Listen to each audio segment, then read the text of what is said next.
नमस्कार, मैं doctor Ganesh Badge, paediatric intensivist and consultant, Sahyadri hospital, Hadapsar, Momstory, Pune.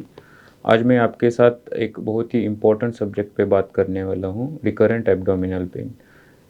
हम सभी जानते हैं कि ये कॉमन प्रॉब्लम है जिसकी वजह से बच्चे एज वेल एज पूरे फैमिली डिस्टर्ब होती है। तो मैं ये डिस्कस करूँगा विथ 2 एग्ज़ाम्पल्स।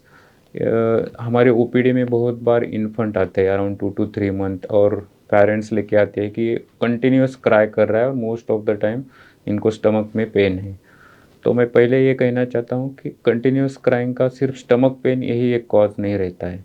बहुत बार वो हंगर क्राई से रो सकते हैं, या कुछ डिस्कम्फर्ट है, टेम्परेचर बहुत ज़्यादा है या बहुत कम है, वेट नैपीज़ है, ईयर पेन है। तो ये सब चीज़ों के लिए आपको फर्स्ट विज़िट करना चाहिए पीडियाट्रिशियन को। तो हम other serious causes rule out कर सकते हैं। अगर बच्चा इवनिंग आवर्स में अनप्रेडिक्टेबल कंटिन्यूअस क्राई कर रहा है, दोनों पैर पेट की तरफ ले रहा है, क्लिंचिंग ऑफ हैंड्स के साथ रो रहा है, और वो किसी चीज़ से रिलीफ नहीं हो रहा है, जैसे रॉकिंग मूवमेंट, ऑयल मसाज, तो मोस्ट ऑफ द टाइम ये इसको हम इन्फेंटाइल कोलिक बोलते हैं।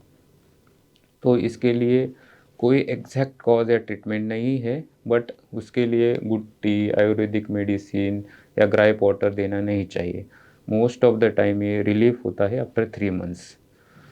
So this is about infantile colic, which is most common in infants for the recurrent abdominal pain. दूसरा एग्जाम्पल ऐसा है कि स्कूल गोइंग चिल्ड्रन में रहते हैं, बहुत बार उनको पेरियम्बिलिकल पेन रहता है, कंटिन्यूस एब्डोमिनल पेन बोलते हैं। तो उसका कॉमनेस्ट कॉज रहता है कॉन्स्टिपेशन। तो कॉन्स्टिपेशन को सिंपल हैंडल करने के लिए 2-3 चीज़ें बहुत इंपॉर्टेंट है। एक तो अच्छा हाइड्रेशन, दूसरा डाइट में फाइबर लेना चाहिए, और टॉयलेट ट्रेनिंग। बहुत बार डॉक्टर्स लैक्सेटिव यूज़ करने के लिए भी कहते हैं। तो इसके सिवाय भी बहुत सारे कॉजेस रहते हैं। और वो सीरियस कॉजेस कब रहते हैं? अगर पेन इन एब्डोमेन है, पेट दर्द है पेरियम्बिलिकल रीजन में, बट एसोसिएटेड विद ग्रीनिश और येलोइश कलर वोमिटिंग है, उनका डेली एक्टिविटी वो मेंटेन नहीं कर पा रहे हैं, फीवर है, वेट लॉस हो रहा है, तो आपको कंसल्ट करना चाहिए to rule out other serious causes like appendicitis है, गैस्ट्रिक अल्सर्स है, इंटेस्टाइनल ऑब्स्ट्रक्शन है। तो बहुत बार डॉक्टर्स ये सब रूल आउट करके सोनोग्राफी कहते हैं।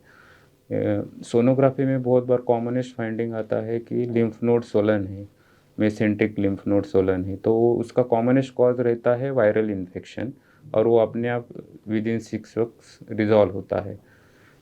अब बहुत बार ऐसा होता है कि सब blood investigation, USG, sonography, CT scan सब नॉर्मल है, बट उनको पेन कंसिस्टेंट पेरियम्बिलिकल रीजन्स में रहता है।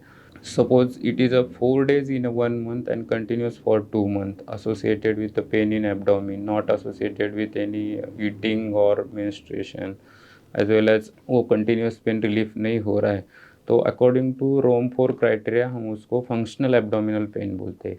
30% स्कूल गोइंग चिल्ड्रन में फंक्शनल एब्डोमिनल पेन पाया जाता है, और अराउंड 50% केसेस में ये रिलेटेड रहता है एंजाइटी एंड स्ट्रेस। तो उसके लिए कोई स्पेसिफिक ट्रीटमेंट नहीं है, बट हम बैलेंस डाइट दे सकते हैं, हाइड्रेशन अच्छा रख सकते हैं, उनको स्लीप अच्छा दे सकते हैं, और एंजाइटी, स्ट्रेस, इसके जो एग्रीवेटिंग फैक्टर है वो रिलीव कर सकते हैं, तो वो कंट्रोल में रह सकता है।